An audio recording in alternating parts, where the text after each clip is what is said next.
Welcome to MMO Grinder's Sidequest, where I take a look at earlier closed-open betas, subscription trials, and simpler titles, giving you a quick first impression. Today I'll be looking at Hearthstone, Heroes of Warcraft, an online trading card game based in the Warcraft universe. When people were looking for Blizzard to finally make a free-to-play Warcraft, I don't think this is what they had in mind, but it's still very much worth a look.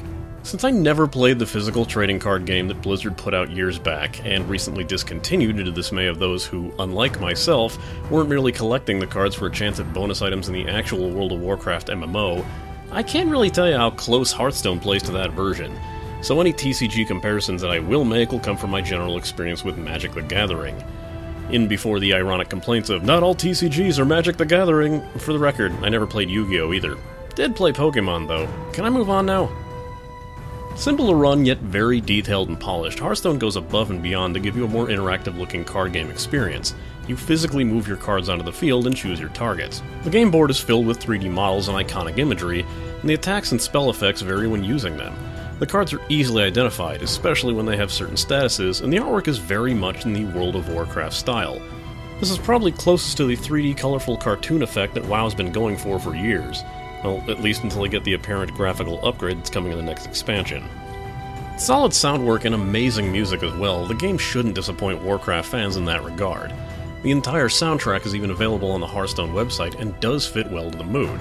Sound can be a bit loud and explosive though, and making sound adjustment a bit important, but it makes use of Warcraft's iconic sounds and unquestionably adds to the flash and spectacle. Cards arrive on the battlefield with growls, taunts, and of course the classic Murloc gurgle. There's even a bit of voice acting between the hero characters and usable voice macros that you can taunt or praise your opponent with. Thank you. Nature will rise against you. I'm sorry. Starting out the game forces you into a tutorial that very slowly introduces you to the game's mechanics and rules, along with more dialogue-based matches, in which Blizzard does not hold back in its tongue-in-cheek humor, facing off against popular and not as popular Warcraft characters like Hogger and Millhouse Manastorm, before finally culminating with a fight against Illidan. Since many beta testers apparently complained about the difficulty of the match, despite myself defeating him in my first try, the battle is prefaced with the message, "This fight is totally not fair, blame the terrible game developers." Let it never be said that Blizzard shies away from making fun of their own audience. You cannot actually play the real game until you finish the entire tutorial, so woe be it to anyone who actually can't beat Illidan. Since all the tutorial battles are scripted fights with the same cards showing up and being played each time, you could always just find a guide to get you through it, but if you're forced to be doing that, the players and practice opponents are going to eat you alive. The card game follows a pretty simple to grasp set of basic rules, and of course certain cards will have certain exceptions to those rules. So when I state a standard rule, and the next thing that comes to your mind is, but if you have this card then you can, consider this statement as me silently adding that by default. I will be glaring daggers at you if you ignore this. At the start of the match, a coin is flipped. Whoever goes first will have the chance to make an easy first strike, but whoever goes second will receive the coin card, which will allow you to gain 1 extra mana when the card is used. You draw 3 or 4 cards at the start of the match, and have the option to replace one of them for a chance at a more suitable card. For example, you might not want a high mana cost card right out of the gate, and choose to swap that out in the hope of getting something a bit more beneficial at the start of the match. Each card has a mana cost from 0 to 10, or even higher in some situations, and you can gain 1 point of mana to your pool for each turn. Mana maxes out at 10 points. Each hero starts with 30 hit points, and the first to knock their enemy's HP to 0 will win the match. Through your cards, you can deal direct damage to the enemy hero by attacking them directly through a myriad of minion, spell, or weapon cards. Minions are the creatures from games like Magic the Gathering. They have their own attack points and hit points, and they can attack and be attacked by enemy minions and spells.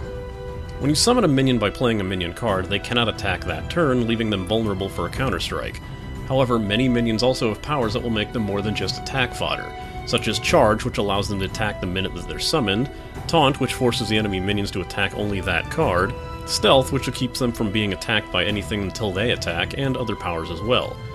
Many will also have a Battle Cry move that acts as a spell the moment that they're summoned, such as drawing an extra card, healing a minion or a hero, or immediately damaging the enemy hero or minions.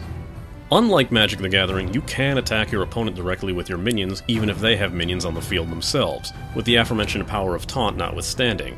This adds an extra degree of strategy. Do you use your minions to deal damage to the hero if you have a clear shot, or do you attack the other minions to make sure that there won't be as much of a chance of a counterattack during the next turn?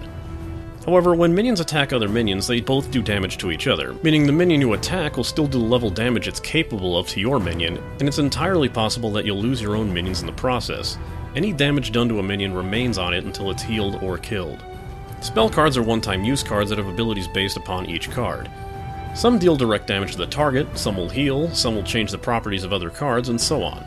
Spell cards can easily ruin your day, destroying your entire minion field in one go, or even rendering your amazing high-damage minion into a near-worthless one-attack, one-defense creature.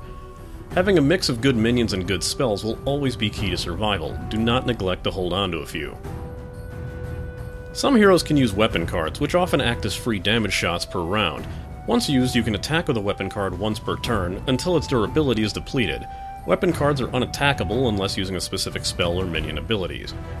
You unlock the other classes or heroes by defeating a player or computer-controlled user of that deck in practice mode. After starting out with Jaina, the mage deck, you can unlock the hunter, warrior, shaman, druid, priest, rogue, paladin, and warlock decks. You'll unlock that class's starter deck, as well as the ability to customize that deck with the cards that you've earned as you play. Some cards are class locked, but there are plenty of neutral cards that should help complement your playstyle. Each hero also has levels that increase as you play matches with any deck, starter, or custom, and you'll unlock more class-specific cards once you increase in level. Each class or hero also has a once-per-turn hero power costing 2 mana that can be used to round out any extra mana at the end of the turn. For example, the mage gets a fireball that can cause 1 damage to any target, the warrior can add 2 armor points to their hero to absorb incoming damage, and the shaman can summon random totems onto the battlefield that will give certain effects.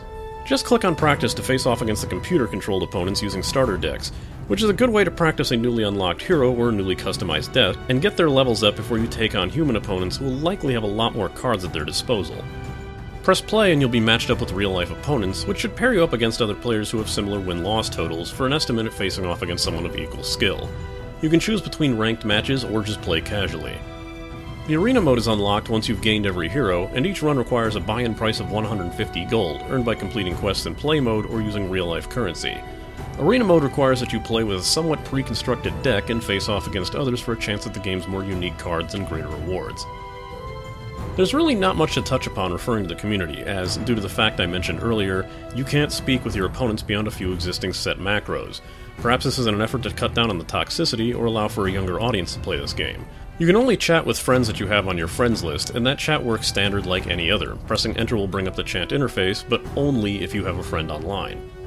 Out of the game, though, you can rest assured that there are no shortage of min-maxers, each with their own staunch opinions on what cards and what builds are the best, and since the game is one of the more popular stream games on Twitch TV, you can rest assured that you'll be getting an earful from them if you decide to make your play sessions publicly viewable. If you have a good amount of friends who do play, you can easily unlock all the decks just by having them purposefully lose to you, if you'd rather unlock a certain class right away. But wouldn't earning that deck through a true victory make you feel more accomplished? No? Okay then. Beside the aforementioned arena fee, you can also purchase booster packs, which can be purchased with the in-game gold that you'll unlock by completing quests in play mode. Booster packs cost 100 gold for 1 pack, and you can also use the real cash to purchase them in greater bulk.